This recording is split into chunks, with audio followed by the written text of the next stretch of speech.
قال ما منعك ان تسجد اذ امرت.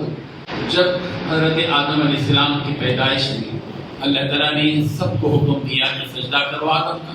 سارے فرشتوں نے سجدہ کیا اور ان فرشتوں میں شامل تھا ابلیس، مگر ابلیس نے سجدہ نہیں کیا. تو اللہ تعالیٰ نے ابلیس سے پوچھا کہ بھئی میں نے تجھے جب حکم دیا کہ تو سجدہ کرے آدم کا تو تو نے سجدہ کیوں نہیں کیا؟ کیا وجہ تھی؟ حالانکہ ابلیس اب تک اللہ تعالیٰ کے سارے حکموں پر عمل کر چکا ہے. پڑھانے کا، نیک اعمال کرنے والا، فرشتوں کی صحبت جس کو حاصل تھی، آسمانوں پر رہنے والا. تو ابلیس نے جو جواب دیا وہ غرور پر مبنی تھا. اس نے کہا انا خیر ہوں، میں نے اس لیے اس کو سجدہ نہیں کیا کہ یہ تو مٹی سے پیدا ہوا ہے اور میں تو آگ سے پیدا کیا گیا ہوں. اور آگ کی خصوصیت تو اوپر کی ہوتی ہے، مٹی کو اوپر ڈالو نیچے جائے گی، آگ کو نیچے کرو اوپر جائے گی. میں تو بڑا آدمی ہوں، میں مجھ سے بہتر یہ ہو ہی نہیں سکتا، تو میں سجدہ کیوں کروں؟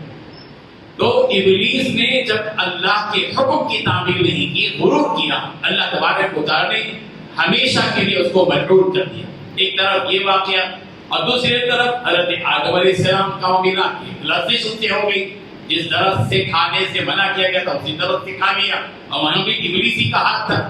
لیکن جب حضرت آدم علیہ السلام سے جو لفظش ہوئی، اس لفظش کے بعد حضرت آدم نے غرور نہیں کیا بلکہ عاجزی اختیار کی اور اپنے پروردگار سے اپنے گناہ کا اعتراف کیا اور رب الجلال سے کہا ربنا ظلمنا انفسنا، پروردگار ہم نے اپنے آپ پر، میں نے اور حوا نے ظلم کیا ہے. یقیناً اگر لئن لم تغفر لنا وترحمنا لنکونن من الخاسرین، پروردگار اگر ایسی حالت میں ہم پر آپ رحم نہیں کریں گے، ہم کو معاف نہیں کریں گے، ہم تو خسارے اور ٹوٹے ہوئے ہو جائیں گے. پروردگار اللہ کو آدم کی لفظش کے بعد ان کی عاجزی اور ان کا توبہ پسند آیا، وہ اللہ کے محبوب بن گئے. اور ابلیس نے غلطی کی اور اس سے غرور ثقیل ہوا، ہمیشہ کے لیے ملعون ہو گیا اور رب الجلال کی بارگاہ سے راندہ ہو گیا، دور کر دیا گیا اور پھٹکار اللہ کی اس پر ہوئی.